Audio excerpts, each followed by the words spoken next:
कि आज आपने हम पे भरोसा किया है, हम पे भरोसा जता रहे हैं, हमारे साथ जुड़ रहे हैं। आप देखिए आने वाला समय में आपके हक अधिकार के लिए मैं बेहतर काम करूंगा। साथियों, आज बिहार में जो लोग राजनीति में हैं, किसी के बाप दादा ने विरासत में उसको राजनीति दिया है, हम लोगों ने खून पसीना बहा के अपने दम पर ये विरासत को, राजनीति को, जमीन को हमने बनाया है। और बिहार के इतिहास है कि 2020 में हमने अपने दम पर बिहार को मुख्यमंत्री को बनाया है, हमारे समर्थन से मुख्यमंत्री बनाया था। आज ये हमारी पहचान है, ये हमारी ताकत है। हमारा जो मिशन है उस मिशन में हम लोग लगे हुए हैं और मिशन को कंप्लीट करेंगे। आज साथियों, आज मैं भी, लोग कहते हैं ना अपने दिल से जानो पराए दिल का हाल। ऋतुराज जी भी कम उम्र में बिहार से मुंबई जाना पड़ा। आज मैं भी 18 साल में बिहार से निकलकर मुंबई गया, तो घूमने के लिए शौक से नहीं गया था, वहाँ मेहनत मजदूरी के लिए गया था। और न जाने हमारे लाखों लोग, युवा अपने घर परिवार, बूढ़े माँ बाप को छोड़कर दूसरे प्रदेश जाना पड़ रहा है, जबकि हमारा प्रदेश आज से 100 साल पहले का इतिहास लीजिए तो महाराष्ट्र से बेहतर था, मुंबई से बेहतर था। मुंबई में क्या है? ना पानी है, ना हरियाली है, हर तरह का अभाव है, पहाड़ी पहाड़ है। लेकिन वो आज देखिए कितना विकसित हो चुका है। और हम कहाँ हैं जहाँ पे हमारे पास हरियाली है, पानी है, कोई चीज का कमी नहीं है, उसके बावजूद भी हम कितना पीछे हैं। तो इसलिए साथियों, आज पूरा देश में हमारे बिहार से IAS IPS पूरे देश को चलाते हैं। और आज हमारा बिहार कितना पीछे चला गया। मात्र 8,000 10,000 रुपए का नौकरी के लिए अपने प्रदेश को छोड़कर दूसरे राज्य में जाके नौकरी करना पड़ता है। और ये कहीं ना कहीं हम खुद इसका दोषी हैं, और साथ में इसका सबसे बड़ा दोषी हमारे राज्य का सरकार है। चाहे सरकार जिसका भी हो, उनको ज्यादा से ज्यादा पॉलिसी बनाने की आवश्यकता है। हमने अभी एक प्रोजेक्ट बनाया था, मात्र 7,000 करोड़ रुपया हम खर्च करते तो हम कम से कम बिहार में 5 लाख युवा को रोजगार दे देते। ऐसी हमने पॉलिसी बनाया था। हमने 10,000 पशु को, हाइब्रिड पशु को लाकर बिहार को, हम किसान को, उसको हम आधे पैसे में उसको सब्सिडी में उनको देने का निर्णय लिया था। और एक एक पशु पालेंगे, 20 लीटर 18 लीटर दूध होगा। और 18-20 लीटर दूध को आप अगर मार्केट में बेचेंगे तो रोज का आपको 600-700 रुपया रोज आपको मिलेगा। आप उसे आप अपने घर को बेहतर चला सकते हैं। 600-700 का मतलब हुआ 21,000 रुपया महीना। और हमारे लोग 8,000 रुपया में दूसरे जगह जाके काम करते हैं। अगर 2 पशु को भी पालिएगा तो महीने में 40,000 रुपया आपको आमदनी होगा। तो इसके लिए जरूरी है सरकार को अच्छे पॉलिसी बनाने का। अच्छे जरूरी है कि सरकार पशु का अच्छा से उपचार करे। जरूरी है कि गरीब किसान को इसकी जानकारी दे। आज हमारे पास हरियाली है, पानी है, सब चीज है, हमारे पास लोग हैं, उसके बाद भी हम इतना पीछे हैं। सिर्फ आप महाराष्ट्र में जाइएगा तो शरद पवार जी देश के बड़ा नेता हैं। उनके जिला के अगल बगल के 5 जिला में वो 25-30 साल लगा उनको। 5 जिला में उन्होंने इतना शक्तिशाली अपने राज्य को बनाया, अपने 5 जिला को बनाया कि 5 जिला में 1.5 करोड़ लीटर दूध रोज का उत्पादन होता है। यानी कि 1.5 करोड़ लीटर दूध का मतलब हुआ 30 रुपए से इंटू कर दीजिएगा तो रोज का 45 करोड़ रुपया सिर्फ दूध से आमदनी होता, सिर्फ 5 जिला को। और आप समझिए वहां पे एक मामूली घर परिवार चलाने वाला आज दूध डेयरी से 1 लाख 1.5 लाख रुपए महीना कमाते हैं। ये वहां की ताकत है। आज हमारे बिहार में 38 जिला है और 38 जिला में मात्र 17 लाख लीटर दूध होता है। 38 जिला में मात्र 17 लाख लीटर दूध होता है रोज का। और महाराष्ट्र में सिर्फ 5 जिला में 1.5 करोड़ लीटर रोज का दूध होता है। आप समझिए कि कितना हमसे आगे है। तो साथियों, सिर्फ जरूरी है एक अच्छा पॉलिसी बनाने का।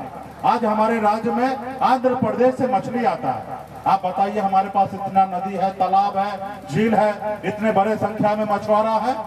सिर्फ जरूरी है कि इसको अच्छे तरीके से ट्रेनिंग देना है, सरकार से कुछ सुविधा उपलब्ध करा देना है। हर एक मछुआरा लाखों रुपए अपने घर में रहकर, बैठ कर रहकर कमा सकता है और हमारा राज्य आगे बढ़ सकता है। जरूरी है सिर्फ इसके लिए पॉलिसी बनाना है। आज सरकार के पास 32,000 तालाब है, 32,000 में से 20,000 तालाब पे अतिक्रमण हो चुका है, या न तो वो तालाब सूख चुका है। ये कहीं ना कहीं सरकार का पॉलिसी होगा कि अतिक्रमण मुक्त कराना, और तालाब अगर सूख गया तो उसको में मिट्टी काट के ओराईकरण करने का। अगर ये पॉलिसी कर लेते हैं तो 32,000 तालाब में मछली पालन होगा। तो कहीं ना कहीं सरकार के पास जो विजन होना चाहिए वो विजन से काम नहीं कर रहे हैं। वो अपने एक रूटीन वाला जो काम है, लोग कहते हैं ना कि मेढक सोचते हैं कि हम कुआं में जब मेढक रहते हैं तो ये सोचते हैं कि दुनिया इतना ही बड़ा है। तो आज के राजनेता को जमीन पे उतरना चाहिए और देश को देखना चाहिए कि किस देश में, किस राज्य में वो इतना उन्नति और इतना तरक्की कर रहे हैं, उनको वो देखना चाहिए। और देखने के बाद वो आप भी कीजिए। भाई इसमें शर्म क्या बात होता है? आप सीखिए कि महाराष्ट्र में 5 जिला में 1.5 करोड़ लीटर कैसे दूध हो सकता है। और जब अगर महाराष्ट्र में 5 जिला में अगर 1.5 करोड़ लीटर दूध हो सकता है, तो बिहार में 10 करोड़ लीटर दूध हो सकता है, रोज का 10 करोड़ लीटर दूध हो सकता है। तो ये आप पॉलिसी बनाइए। आप देखते होंगे गाँव में स्कूल में जो बच्चा कमजोर होता है, नहीं ज्यादा पढ़ा लिखा होता है, तो बगल में जो बच्चा ज्यादा तेज होता है, जब एग्जाम का समय होता है उसका पन्ना देख देख के अपने पन्ना को भर लेता है, वो भी पास हो जाता है। तो सरकार को क्या शर्म लेने की बात है? आप आंध्र प्रदेश को पॉलिसी को देखिए कि कैसे मछली ज्यादा से ज्यादा उत्पाद कर रहा है। आप बिहार में कीजिए। महाराष्ट्र गुजरात को देखिए कैसे दूध में काम कर रहा है, वैसे आप काम कीजिए। मुंबई दिल्ली को देखिए कैसे उद्योग, वहाँ पे छोटा छोटा उद्योग को आप वहाँ पे बढ़ावा दिया जाता है, आप भी वो काम कीजिए। जबकि आप नॉर्थ ईस्ट में बिहार से मुजफ्फरपुर यही रोड होके आप नॉर्थ ईस्ट जाते हैं, सिल्लीगुड़ी से लेके उधर पूरा तमाम कई ऐसे राज्य वहाँ पे आप जाते हैं, बिहार होके जाते हैं। अगर वो सारा चीज सुख सुविधा अगर बिहार में फैक्ट्री को अगर हम लोग बढ़ावा दे दें तो बिहार में भी उस चीज का सामान का उपयोग होगा, और कई राज्य पड़ोसी नेपाल तक कई ऐसे राज्य को उस चीज उपलब्ध हो सकता है। तो कहीं ना कहीं एक अच्छे सरकार की आवश्यकता है। हम लोग दुनिया देखे हैं, अपने पूरे भारत को घूमे हैं, हम लोगों के पास विजन है। सिर्फ जरूरी है आपका साथ देने का। और कोई अंतिम समय पे तो नहीं चल रहा हूँ, क्योंकि अभी तो कैसे कुछ बिहार में माननीय मुख्यमंत्री नीतीश कुमार जी हैं, तो सोचते कैसे भी 2 साल और 2.5 साल और निकल जाए। सिर्फ वो 2 और 2.5 साल का फिक्र करते हैं कि कैसे भी 25 तक ये कुर्सी हमको मिले रहे, और हमको 25 तक कुर्सी मिले इसकी फिक्र नहीं करता। 25 में मिल गया तो अच्छी बात है, नहीं तो 30 में मिलेगा। हम संघर्ष करेंगे। अभी हमारे पास 42 साल उम्र है, हम एक्टिव कम से कम 35 साल आपके बीच में सेवा करेंगे, आपके साथ खड़ा रहेंगे, और हम अपने विचार के साथ मजबूत खड़ा होंगे तो 5 साल के बाद ही बनेंगे, लेकिन मजबूती से बनेंगे और अपने दम पर राज को चलाने वाला व्यक्ति बनेंगे, ना ही कि किसी का गुलाम बनेंगे।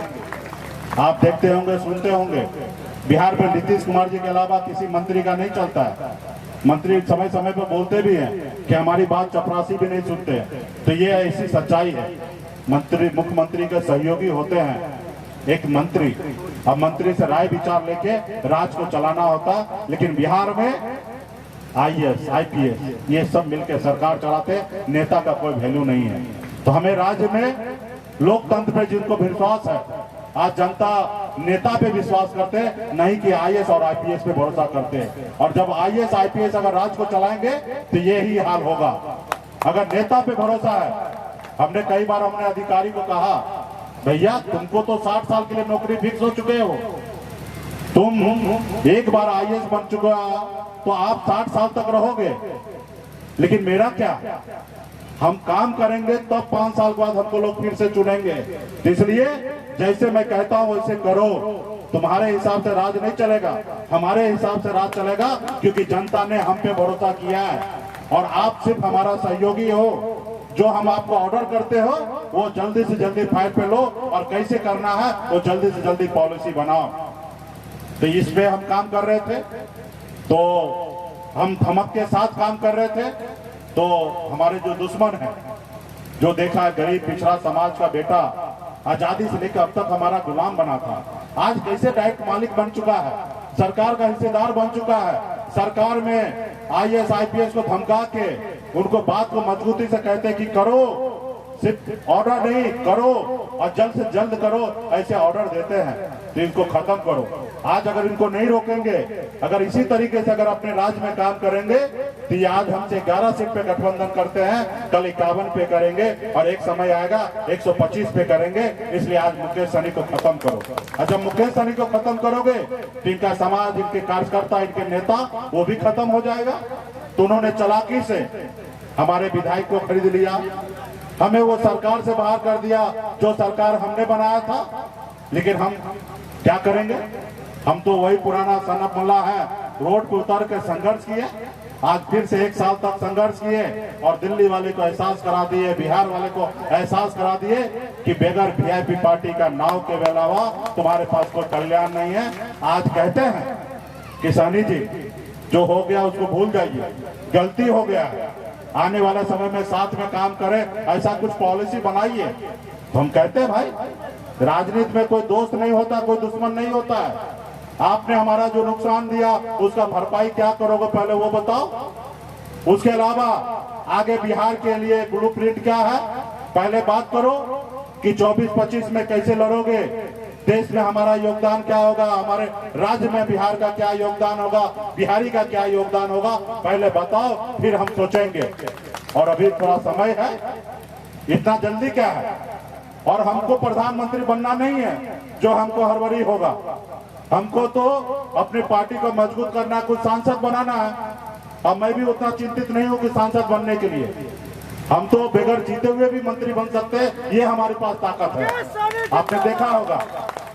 तो इसलिए तो हम लोग आराम से पहले, अभी हमारा 25 जुलाई तक कमेटी पे हम लोग काम कर रहे हैं। 25 जुलाई के बाद 100 दिन हम लोग पूरे बिहार में, यूपी, झारखंड में कम से कम 100 रैली करेंगे और उसके बाद 4 नवंबर को पार्टी का स्थापना दिवस मनाएंगे। और उसके बाद नवंबर दिसंबर में ठंडी के समय में आराम से ठंड का मजा लेते हुए सोचेंगे कि हमारा बिहार का भला किसके साथ जाने से होगा, हमारे बिहार के युवा का भला किसके साथ जाने से होगा, हमारे हिंदुस्तान का भला किसके साथ जाने से होगा, ये सब सोचेंगे। उस समय में जनता का जो मर्जी होगा, जो मूड होगा, उसको भापेंगे और फिर आने वाले समय में राजनीति करेंगे।